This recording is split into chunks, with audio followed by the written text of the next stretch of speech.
Bonjour à toutes et bonjour à tous, bienvenue sur ma chaîne Dom Univers Crypto. Nous sommes le lundi 24 octobre 2022. On fait un tour de notre écosystème, de notre univers pour voir un petit peu comment on va se comporter aujourd'hui en début de semaine, comment va se passer notre semaine. Est-ce qu'on va rester encore toujours à ranger comme ça? Est-ce qu'on va bouger un petit peu vers le bas ou vers le haut? On voit ça ensemble rapidement, mais je crois que chaque jour suffit sa peine, comme on dit, hein. Donc, comme on n'a pas de boule de cristal, on est forcé de voir un petit peu au fur et à mesure cette avancée. Et c'est bien justement de suivre ça un petit peu tous les jours, mes amis, hein. Et bravo d'être là encore, hein, parce que dans un marché baissier, on a les gens qui fuient, qui fuient, qui fuient. Et bravo à tous ceux qui sont là, bravo à ceux qui suivent, continuez à suivre ma chaîne. Merci beaucoup d'être là. Et merci, ça grossit, c'est bien, ça me fait vraiment, vraiment plaisir. Pardon. Et au niveau de notre marché, suivre notre marché, vous savez, ce sont toujours ceux qui sont présents, qui seront dans la meilleure des connaissances dans un système, dans un écosystème, qui arriveront pardon, à progresser évidemment le mieux possible et qui finiront par avancer avant un petit peu les autres. Il faut vraiment être informé pour pouvoir rebondir dans un système et pour pouvoir être dans les premiers à faire quoi que ce soit. Donc c'est très important que vous restiez là, que vous soyez là, que vous suiviez les vidéos, hein, il y a beaucoup de youtubeurs là-dessus, vous choisissez, vous allez à droite à gauche, en tout cas vous suivez un maximum d'informations, c'est ce qui va vous faire avancer quand le marché va repartir, mes amis, hein. C'est ce qui vous fera prendre vos décisions au bon moment, hein. C'est pas après qu'on doit agir, hein. C'est pas une fois que les choses sont faites, c'est avant ou pendant pour pouvoir réussir à quelque chose. Allez, on continue d'avancer, je vous fais pas de conseils d'investissement du tout, je vous dis juste des conseils d'amis, je vous donne juste ce que je pense sur notre système. On a un BTC à 19 442, un ETH à 1350, bon, jusqu'à présent, tout va pas trop mal, hein, parce qu'on a tellement peur que ça baisse beaucoup plus bas, que c'est pour ça que je dis, pour l'instant, tout ne va pas trop mal. On a toujours la guerre en Ukraine, donc ça c'est pas terminé, hein, tous les malheurs qui en suivent à cause de ça, qui découlent de ça malheureusement. La bourse de Hong Kong finit sur une chute de plus de 6%, donc pas terrible. Le S&P 500, on a vu fin de semaine dernière, maintenant on va attendre que le marché américain reprenne. Dans un ensemble sur le S&P 500, hein, 500 plus grandes entreprises, on voit bien du rouge et du vert, un peu mitigé quand même. Sur les cartes, on le voit, on va le voir, je ne l'ai pas là, je devrais l'avoir peut-être. Ici, le S&P 500, on voit, hein, en journée, donc, hein, vendredi, voilà, on avait légèrement tendance à remonter. Là, maintenant, on fait une bougie rouge. On va voir comment ça va se passer dans la journée. Il y a différentes annonces qui vont arriver. Donc, malheureusement, on est toujours susceptible de repartir soit à la hausse, soit à la baisse. Souvent les annonces, hein, suivant un petit peu le coup d'éclat que donnent les paroles de certaines personnes, de nos économistes, et ça fait plus ou moins peur à des gens, hein. Soyez toujours prudents et surtout essayez de faire vos idées surtout, hein. C'est ce qui vous fera vraiment avancer, hein. Donc là, sur le marché européen ce matin, on a bien vu un over démarrage pour une petite baisse, pour après une remontée. On le voit sur les deux, sur le 440 et sur le DAX, hein, vous le voyez. Les graphiques, c'est fabuleux, il faut apprendre tout doucement à les lire. Si vous ne connaissez pas, même si vous n'êtes pas un trader, hein, mais ça vous donne toutes les indications possibles, inimaginables. Vous écoutez ce qu'on vous dit et vous vérifiez vous-même sur les graphiques un petit peu ce qui se passe. Allez, on est là pour parler d'infos. Je vous refais après une vidéo pour parler du BTC et de l'Ethereum sur les graphiques, justement un peu plus compliqué. Et là, on va parler juste des infos. Une demande de régulation des cryptos en Espagne. Voilà, bon ben, on sait que ça c'est un peu dans le monde entier, hein. Les transactions de crypto-monnaies en Espagne en 2021 représentaient 60 milliards de dollars, soit l'équivalent de 57 milliards d'euros, un chiffre équivalent de 4,8% du PIB du pays. C'est le 5e plus grand volume d'activité de crypto-monnaie en Europe au cours de l'année écoulée, hein. À noter quand même, mes amis, ça, hein. J'aurais préféré que ce soit la France, hein, mais non, c'est l'Espagne. Allez, et donc un marché qui touche surtout les jeunes. Alors ça, c'est un peu comme partout, hein, partout. Beaucoup plus de jeunes que de personnes de mon âge et plus vieux si c'est possible, et même un tout petit peu moins jeunes, plus jeunes. 20% des Espagnols de 18 à 24 ans et 21 à 25 à 34 ans investissent dans les crypto-monnaies, hein, le pourcentage le plus élevé en Europe. L'effondrement soudain des principales cryptos la semaine dernière sème l'inquiétude, oui évidemment. En 24 heures, le Bitcoin a chuté de 12,5%, l'Ethereum d'environ 23%. La chute des principales crypto-monnaies pourrait avoir des graves conséquences pour les entreprises qui avaient intégré des crypto-monnaies dans leur trésorerie, comme le constructeur automobile Tesla. On l'a bien compris tout ça, hein, beaucoup de volatilité. On fait partie d'un monde qui s'appelle les actifs risqués. Les actifs risqués, ça veut tout dire. Actifs risqués, ça veut dire que c'est très risqué que vous achetez, que ce soit de la crypto-monnaie ou d'autres choses qui sont des actifs. À partir du moment où il y a une volatilité importante, cette volatilité, elle est à la hausse ou elle est à la baisse. Donc automatiquement, si vous êtes à la hausse et que vous gagnez, bah, vous êtes très content, vous ne pensez jamais au risque ni quoi que ce soit. Et dès que ça rebaisse, là vous vous rendez compte de ce que c'est qu'un actif risqué, puisque les pourcentages importants vous font perdre votre argent à ce moment-là. Donc tout ça, on doit tout ça rentrer en ligne de compte évidemment et toujours y penser.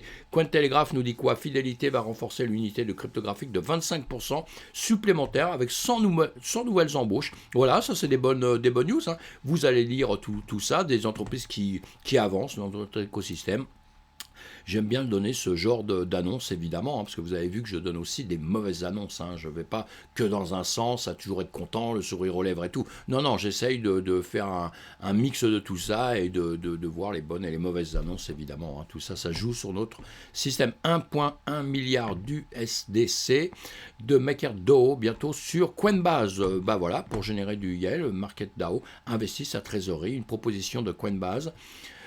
Appuyé par le VCA16Z, bon, compliqué pour ceux qui démarrent, hein, tout ça, hein, propose le custody d'1,1 milliard d'USD en échange d'un revenu annuel de 15 millions de dollars. Si vous ne connaissez pas, vous allez lire tout ça, vous allez approfondir. Hein. Mais MakerDAO, c'est l'émetteur de DAI, il détient un important montant en USDC, un autre stablecoin, puisque le DAI, le DAI, c'est un stablecoin, hein, l'USDC aussi, c'est un stablecoin. Et celui-ci a besoin de monétiser ce capital en générant des rendements. Pour y parvenir, la DAO a par exemple voté en faveur de l'investissement de 500 millions de dollars en obligations.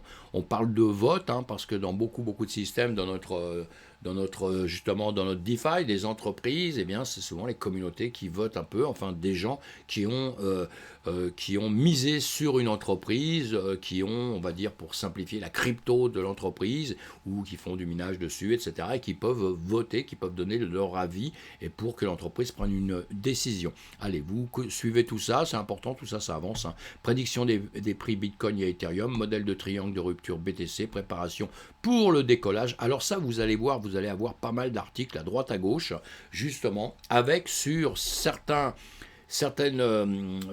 journalistes, certains sites, on va dire, vous diront que le BTC va s'effondrer, donc vont vous dire que le BTC va partir. On est tous mitigés là-dessus parce qu'en réalité, personne ne sait vraiment. Hein. En revanche, on sait une chose, c'est qu'à un moment donné, soit il va rebaisser, soit il va monter. Ça, c'est sûr. Hein, c'est dans le trading, dans la finance, c'est toujours comme ça. Hein. Et là, on est dans une période plutôt où on est en train de se poser 1 milliard de questions, donc sur une zone un peu plus haute, un peu plus basse, qui se resserre de plus en plus. On le voit quand on fait les graphiques, on le voit ensemble. Hein. La capitulation majeure de Bitcoin est sur le point de commencer. Le prix du BTC pourrait atteindre 11 000 $. Vous voyez, donc hein, vous avez une petite annonce là qui vous dit que ça va exploser, une autre annonce qui vous dit que ça va baisser, et tout ça, on verra bien. Big augmentera en 2023, mais faites attention à ce que vous souhaitez. Donc ça, c'est Cointelegraph qui nous explique un petit peu tout ça, de faire attention justement. Et de prévoir dans les deux sens, hein, si ça va, et quand je parle des deux sens, parce que si vous préférez, si vous avez pensé que ça baisse, vous agissez pour que ça baisse et que malheureusement que ça monte, il va falloir changer votre fusil d'épaule, il va falloir réagir. Hein, on réagit par rapport au prix. Moi, ce qui m'intéresse le plus au monde sont les prix. Hein. Même si je prends une position dans un sens, je parle pour les traders, là, je prends une position dans un sens en me disant, voilà, le marché va faire comme ça, et le marché réagit autrement parce que, pour un tas de raisons, et il va peut-être revenir dans mon sens, hein, mais ça va être quelques temps après, ce sera trop tard pour moi, j'aurai perdu mon argent. Donc on réagit tout de suite.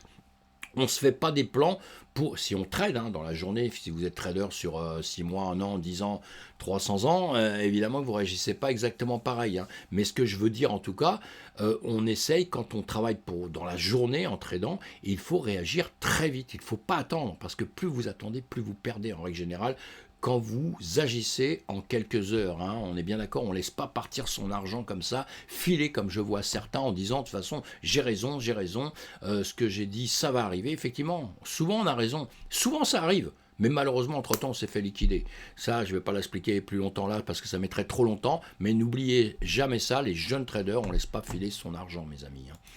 Allez, FTX distribuera 6 millions de dollars aux victimes d'une campagne de hameçonnage. Bon, on sait que dans notre écosystème, plein de problèmes de hameçonnage, de piratage. On se fait, voilà, on se fait piéger par des gens qui nous entraînent sur des terrains glissants et qui viennent nous voler notre argent. Bon, FTX réagit un petit peu là-dessus. Vous allez lire son article qui est sur CryptoToast, et vous allez lire l'article, et en tout cas, il prévient les gens qui se font piéger, qu'il faut quand même faire très très attention, et que par la suite, ils ne vont pas s'amuser à refinancer un peu tout le monde, hein, si en partie c'est un peu de votre faute de vous faire piéger. Évidemment que toutes les plateformes, moi je suis entièrement d'accord pour dire que c'est à eux de régler justement tous ces problèmes et c'est à eux de surveiller un petit peu tout ça, d'empêcher les gens de faire quoi que ce soit de mauvais dans notre écosystème, mais malheureusement, hein, c'est pas si simple que ça. La difficulté de minage Bitcoin augmente de 3,44% pour atteindre un autre sommet à vie. C'est bitcoin.com qui nous dit ça, nous avons un article dessus, vous trouverez aussi plusieurs articles là-dessus.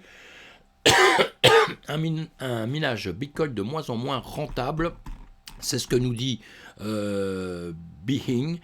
Justement, je vais vous lire ça. Depuis le début de l'hiver crypto, les exploitations de minage Bitcoin vivent de sombres heures avec la baisse de valeur des crypto-monnaies, en particulier celle de la petite pièce orange. Les entreprises engagés dans cette activité voient leurs récompenses baisser continuellement.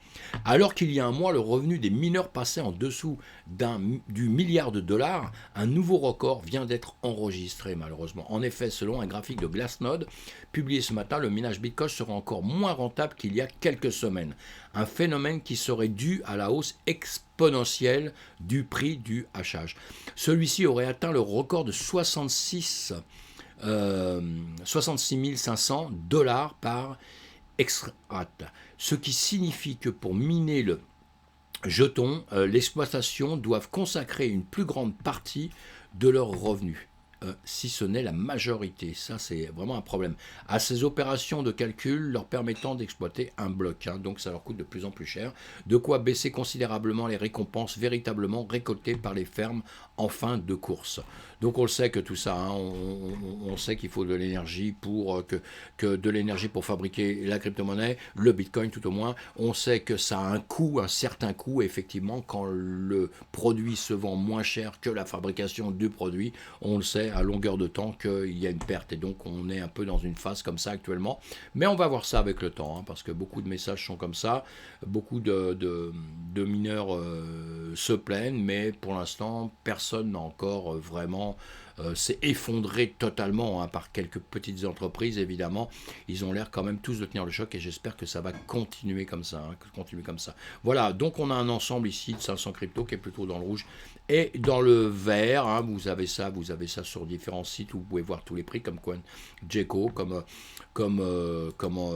coinmarketcap.com, hein, et vous en avez beaucoup comme ça, hein, CryptoBull, vous avez beaucoup d'endroits où vous pouvez voir justement les prix, avoir des renseignements sur les crypto-monnaies et voir un petit peu le marché, comment il se déroule. Hein. Et justement, là, on a un Bitcoin, un Ethereum, en 24 heures, on a un BTC qui prend du 1%, 1.1, l'Ethereum un peu moins 3%, voilà, le BNB 1.7%. Après, on a des des stablecoins évidemment qui restent toujours sur les 0 et quelques pourcents. On a un Cardano qui fait du 4%, un Solana 2%, de 4, hein, c'est bien, le Dogecoin non, 0.6, Polkadot 0.7. Bon, on est quand même sur les 24 heures un petit peu dans le vert, on a pas mal de vert, donc ça nous fait toujours un petit peu plaisir. Le Monero c'est 0.8 en moins malheureusement. Le FTX, on en parlait tout à l'heure, 1.5. Hein, voilà, vous trouvez tout ça dessus et voilà, sur ces différents sites, excusez-moi. Et voilà, là on regarde le BTC. Je vous refais une autre vidéo, hein, pour vous expliquer sur les graphiques, mais là on voit bien qu'on est toujours en train de ranger, en train plus bas à 17 500, un plus haut à 25 000, et on est en train de travailler dessus.